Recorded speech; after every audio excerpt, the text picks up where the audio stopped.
Hello दोस्तों, कैसे हो आप सब। Welcome back to Job University. मैं प्रकाश। इंटेलिजेंस ब्यूरो में सिक्योरिटी असिस्टेंट एंड एमटीएस के पोस्ट में टोटल 1675 पोस्ट वैकेंसी निकली हुई है और ये वैकेंसी रीजन वाइज निकली हुई है। तो चलिए बात करते हैं अप्लाई करने की एलिजिबिलिटी क्राइटेरिया क्या है, एज लिमिट क्या रिक्वायर्ड है, सिलेक्शन का प्रोसेस क्या रहता है, एग्जाम पैटर्न कैसा रहता है, साथ ही साथ बात करेंगे यहाँ सैलरी कितनी मिलती है। एक एक करके सारी चीज़ों के बारे में बात करते हैं। सिक्योरिटी असिस्टेंट के पोस्ट में टोटल 1525 पोस्ट वैकेंसी निकली हुई है और एमटीएस के पोस्ट में 150 पोस्ट वैकेंसी निकली हुई है। दोनों ही ग्रुप सी की पोस्ट है। ऑनलाइन रजिस्ट्रेशन 21 जनवरी से स्टार्ट होगी एंड अप्लाई करने की लास्ट डेट 10 फरवरी रहेगी। तो जैसे ही ऑनलाइन रजिस्ट्रेशन स्टार्ट होती है आप जल्द से जल्द अप्लाई कर देना, लास्ट डेट की वेट मत करना। एप्लीकेशन फीस की बात करें तो general, OBC and EWS candidates को 500 रुपीज एप्लीकेशन फी पे करना होगा और SC, ST, PWD and female candidates को 50 रुपीज पे करना होगा। एज लिमिट की बात करें तो एज 10 फरवरी 2023 के अकॉर्डिंग चेक की जाएगी। एमटीएस के पोस्ट के लिए अप्लाई करने की मिनिमम एज 18 ईयर्स है एंड मैक्सिमम 25 ईयर्स है और सिक्योरिटी असिस्टेंट के पोस्ट में अप्लाई करने की मिनिमम एज 18 ईयर्स है एंड मैक्सिमम एज 27 ईयर्स है। और अगर आप कैटेगरी में आते हो, अगर आप ओबीसी कैटेगरी में आते हो तो आपको 3 ईयर्स का रिलैक्सेशन मिलता है एंड एससी, एसटी कैंडिडेट्स को 5 ईयर्स का रिलैक्सेशन मिलेगा। एजुकेशनल क्वालिफिकेशन की बात करें तो यहाँ 10th पास रिक्वायर्ड है। अगर आपने 10th पास किया हुआ है तो आप यहाँ अप्लाई कर सकते हो। परसेंटेज की कोई क्राइटेरिया नहीं है, तो आप जितने भी कैंडिडेट्स हैं, आपने जो भी डिग्री की हुई है, 10th किया हुआ है, 12th किया हुआ है, ग्रेजुएशन किया हुआ है, आप सब यहाँ अप्लाई करने के लिए एलिजिबल हो, तो जरूर अप्लाई करना। सैलरी की बात करें तो सिक्योरिटी असिस्टेंट की पोस्ट में आपको लेवल 3 की सैलरी मिलती है। पे स्केल लेवल 3 का रहता है। तो बेसिक पे 21,700 से लेकर 69,100 रहती है एंड ज्वाइनिंग के बाद आपकी फर्स्ट मंथ की इन हैंड सैलरी 30,000 के अप्रॉक्स बनेगी।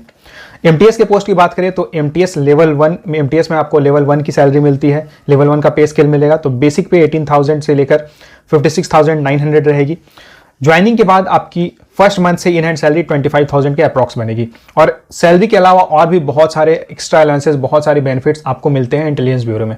सिलेक्शन प्रोसेस की बात करें तो यहाँ 3 अलग अलग टीयर में सिलेक्शन होगा, tier 1, tier 2, tier 3।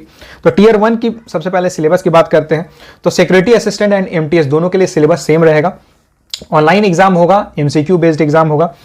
General awareness से टोटल 20 क्वेश्चंस पूछे जाएंगे, मैथ्स से 20 क्वेश्चंस पूछे जाएंगे, देन रीजनिंग के 20 क्वेश्चंस पूछे जाएंगे, इंग्लिश से 20 क्वेश्चंस पूछेंगे एंड जनरल स्टडीज से 20 क्वेश्चंस पूछेंगे। यानी कि टोटल 100 क्वेश्चंस आपसे पूछे जाएंगे। 100 मार्क्स का आपका एग्जाम रहेगा एंड इसके लिए आपको 1 आवर का टाइम मिलता है और साथ ही साथ यहाँ 1/4 नेगेटिव मार्किंग रहती है। यानी कि अगर आप 4 क्वेश्चंस गलत करते हो तो 1 मार्क्स डिडक्ट हो जाएगा। टीयर 1 क्लियर करने के बाद आपको टीयर 2 के लिए कॉल किया जाएगा और टीयर 2 में भी एमटीएस एंड सिक्योरिटी असिस्टेंट दोनों के लिए होता है और ये टीयर 2 क्वालिफाइंग नेचर का होता है। बस आपको क्वालिफाई करना है, जो मिनिमम मार्क्स रहता है वो आपको स्कोर करना होगा। टीयर 2 में 2 अलग अलग पार्ट में एग्जाम होगा, part 1 and part 2। Part 1 MTS and security assistant दोनों के लिए रहेगा, लेकिन पार्ट 2 केवल सिक्योरिटी असिस्टेंट के पोस्ट के लिए रहेगा। तो पार्ट 1 की बात कर लेते हैं। तो यहाँ पार्ट 1 में आपको ऑफलाइन एग्जाम देना होगा, डिस्क्रिप्टिव टाइप एग्जाम रहेगा और ये पेन पेपर बेस्ड रहेगा।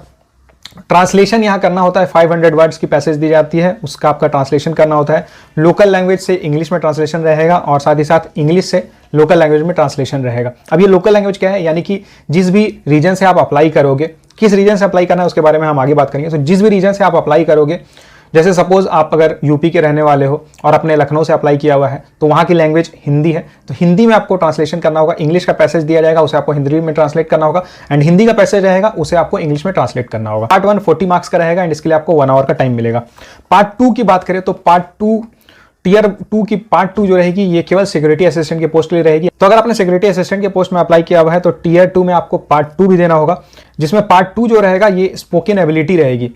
देखिए, अगर आप सिक्योरिटी असिस्टेंट के पोस्ट में अप्लाई करते हो तो आपको बहुत बार लोगों से इंटरेक्ट करना होगा। तो यहाँ पे ये भी चेक किया जाता है कि आप जिस भी रीजन से अप्लाई कर रहे हो वहाँ की आपको स्पोकन एबिलिटी रहनी चाहिए। जैसे अगर आपने अप्लाई कर दिया सपोज लखनऊ से, तो लखनऊ की लैंग्वेज हिंदी है, तो हिंदी आपको आनी चाहिए। ट्रांसलेशन से चेक हो जाएगा कि आपको लिखना आता है, पढ़ना आता है और साथ ही साथ स्पोकन एबिलिटी से चेक हो जाएगा कि आपको हिंदी बोलना आता है। या फिर आप किसी दूसरे रीजन से अप्लाई करो, सपोज आप बंगाली हो, आपने कोलकाता रीजन से अप्लाई किया है, तो आपको बंगाली आनी चाहिए, लिखना, पढ़ना, बोलना तीनों चीजें आनी चाहिए। स्पोकन एबिलिटी टोटल 10 मार्क्स का होगा। जैसे कि मैंने आपको बताया टीयर 2 क्वालिफाइंग रहेगा। तो क्वालिफाइंग मार्क्स की बात करें तो सिक्योरिटी असिस्टेंट के पोस्ट के लिए आउट ऑफ 50 मार्क्स आपको 20 मार्क्स स्कोर करना होगा एंड एमटीएस के पोस्ट के लिए आउट ऑफ 40 मार्क्स आपको 16 मार्क्स स्कोर करना होगा। सिक्योरिटी असिस्टेंट के पोस्ट में आपको टीयर 3 भी देना होगा।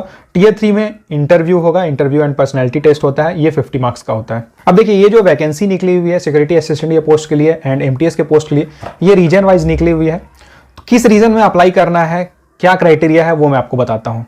तो देखिए, जिस भी स्टेट की लैंग्वेज आपको आती है, जिस भी रीजन की लैंग्वेज आपको आती है, उसके अकॉर्डिंग आप अप्लाई कर सकते हो। जैसे कि आप यहाँ देख सकते हो, अगर आपको बांग्ला, कब्रू, देन कोकबोरोक, मीटल एंड लुशाई, ये अगरतला की लैंग्वेज है। तो अगर आपको ये लैंग्वेजेस में कोई एक लैंग्वेज आती है तो आप अगरतला के लिए अप्लाई कर सकते हो।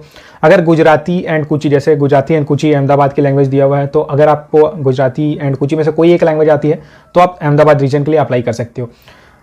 अब अगर बात करें उन कैंडिडेट्स की जिनको हिंदी आती है, तो वो किस रीजन से अप्लाई कर सकते हो। तो देखिए, अगर आपको हिंदी आती है और सपोज आप यूपी से बिलोंग करते हो, तो जैसे कि यहाँ पे आप वैकेंसी देख सकते हो, भोपाल में वैकेंसी निकली हुई है, यहाँ पे हिंदी रिक्वायर्ड है। लेकिन ऐसा नहीं है कि आप अगर यूपी में रहने वाले हो तो आप भोपाल के लिए अप्लाई कर सकते हो। यहाँ पे एक क्राइटेरिया और है कि आपके पास डोमिसाइल रहनी चाहिए। जिस भी स्टेट में आप अप्लाई कर रहे हो, जिस भी रीजन में आप अप्लाई कर रहे हो, वहाँ की डोमिसाइल आपके पास रहनी चाहिए और साथ ही साथ वहाँ की लैंग्वेज आपको आनी चाहिए। तो जैसे सपोज अगर आप एक बंगाली हो और आप यूपी में रहते हो और आप वेस्ट बंगाल में अप्लाई करना चाहते हो, इवन बंगाली आपको आती है, लेकिन अगर वेस्ट बंगाल की डोमिसाइल आपके पास रहेगी तो ही आप कोलकाता रीजन में अप्लाई कर सकते हो। यहाँ पूरी लिस्ट देख सकते हो एंड उसके अकॉर्डिंग आप चेक कर सकते हो कहाँ की डोमिसाइल है एंड कहाँ की लैंग्वेज आपको आती है। उसके अकॉर्डिंग आप रीजन सेलेक्ट करके अप्लाई कर सकते हो। तो दोस्तों, इंटेलिजेंस ब्यूरो की तरफ से बहुत ही जबरदस्त अपॉर्चुनिटी निकली हुई है। जल्द से जल्द यहाँ अप्लाई कर देना। ऑनलाइन रजिस्ट्रेशन 21 जनवरी से स्टार्ट होने वाली है एंड बहुत कम टाइम मिलेगा, लगभग 20 दिन का ही समय आपको मिल रहा है। तो जितनी जल्दी हो सके अप्लाई ज़रूर कर देना।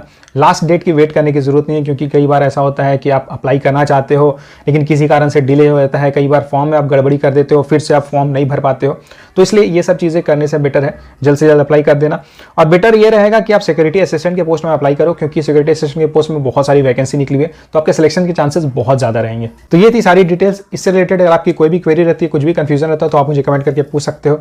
और अगर आप किसी गवर्नमेंट जॉब की प्रिपरेशन कर रहे हो, central government, state government, banking exams की तैयारी कर रहे हो या फिर किसी और सरकारी नौकरी की तैयारी कर रहे हो, तो चैनल को सब्सक्राइब कर लेना ताकि गवर्नमेंट जॉब से रिलेटेड सारी इन्फॉर्मेशन आपको टाइमली मिलती रहे। Thank you.